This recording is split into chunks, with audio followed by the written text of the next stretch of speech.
In today's video, we're going to dive into the incredible story of the widow whose small jar of oil became a source of unending abundance, a true testament to the transformative power of faith. But before we dive in, please take a moment to subscribe to our channel, like this video, and share it with your friends.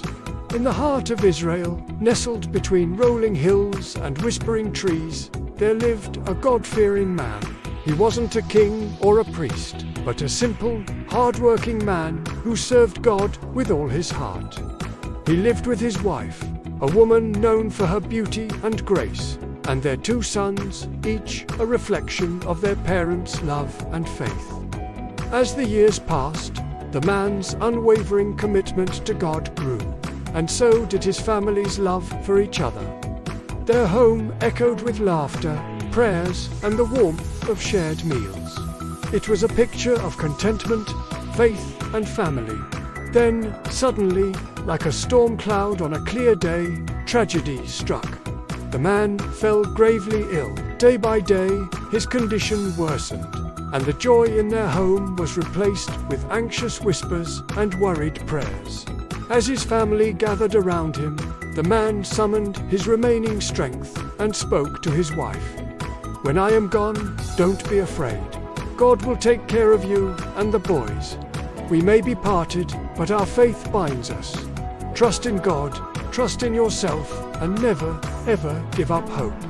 Then peacefully, with his family holding his hand, the man breathed his last breath, leaving behind a void that went beyond his physical absence. A deep silence descended upon the house, broken only by sobs. The wife, her eyes glistening with tears, held on to her husband's final words, promising to honor his memory and their bond. She knew she had to be strong for herself and her sons. After the funeral, reality settled in like a heavy fog. Years of supporting his community and helping those in need had taken a toll on their finances. Now, with him gone, the responsibility fell onto the widow. Her husband, though deeply loved, hadn't prepared for such an emergency. The reality was stark. Without her husband's income, they wouldn't survive. The weight of their financial burden threatened to crush her, casting long shadows of worry over their future. Suddenly, pounding footsteps echoed through their home. 3 men stood at the door, their faces grim, their voices sharp. They were the creditors who had lent money to the man, money that now needed to be repaid. One of the creditors, his face twisted with anger, slammed his fist on the table. The widow, her voice trembling, tried to explain, "I'm sorry, but my husband has passed away. We are in mourning, and I simply don't have the funds to repay you right now." The creditor's response was cold. "We don't care about your mourning. We want what is ours. If you don't have the money, then something else must do. Hand over your sons. They will work for us and earn back the debt." The widow gasped. To hand over her sons would break her heart.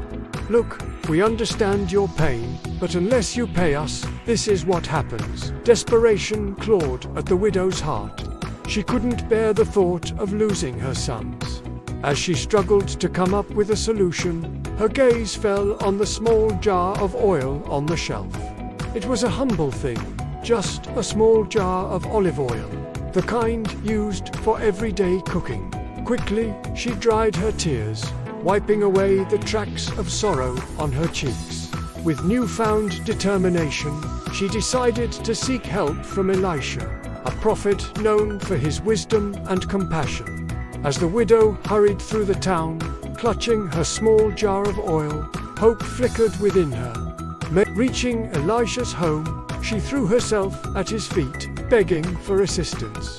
Elisha, moved by her anguish, gently lifted her up and asked, "Don't cry. Tell me, what can I help you with?" The widow, her voice hoarse with sadness, poured out her story.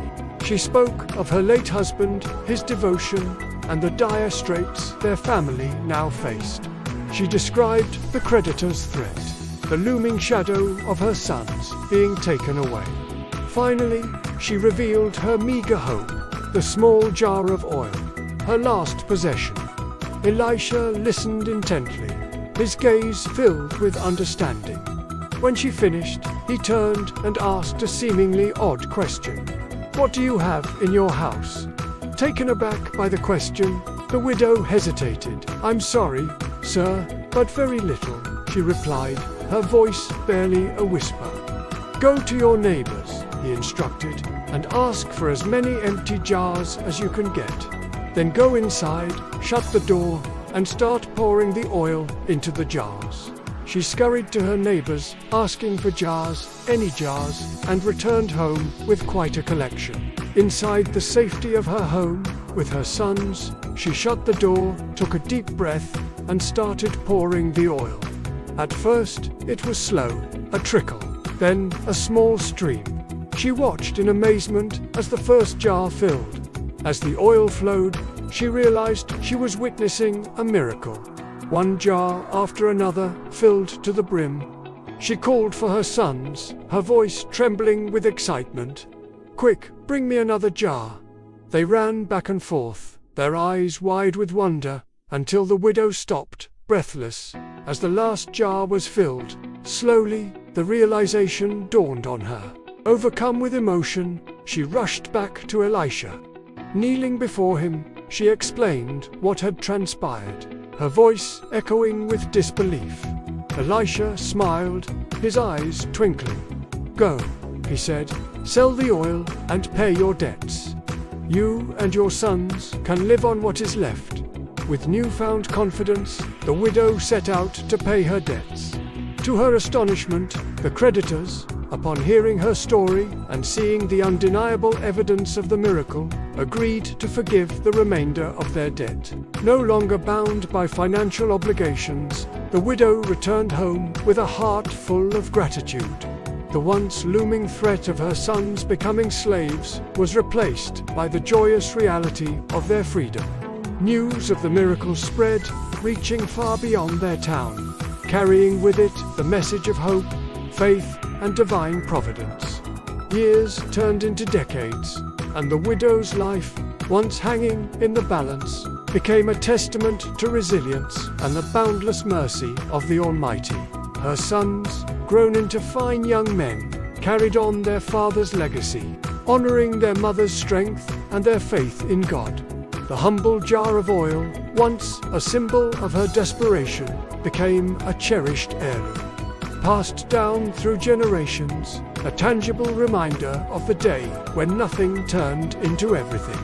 So in our darkest moments, when it seems like all hope is lost, remember the widow's story. Remember her faith, her courage, and the miraculous transformation that took place in that ordinary jar of oil. For, in the tapestry of life, even the smallest thread, when guided by faith, can weave the most extraordinary miracles. Hey, super kids, and welcome to Bible Wonder. Today we re-diving into the amazing story of the widow whose little bitty oil became a whole bunch of oil. Now, this widow had nothing much, just a small jar of oil and 2 precious sons. But when some mean guys came to take her boys away, she had an idea. First, she went to see a special helper named Elisha. He gave her a super cool plan. He told her to borrow lots and lots of empty jars from her neighbors. After that, she poured her oil into the jars, and get this, the jars just kept filling up and filling up.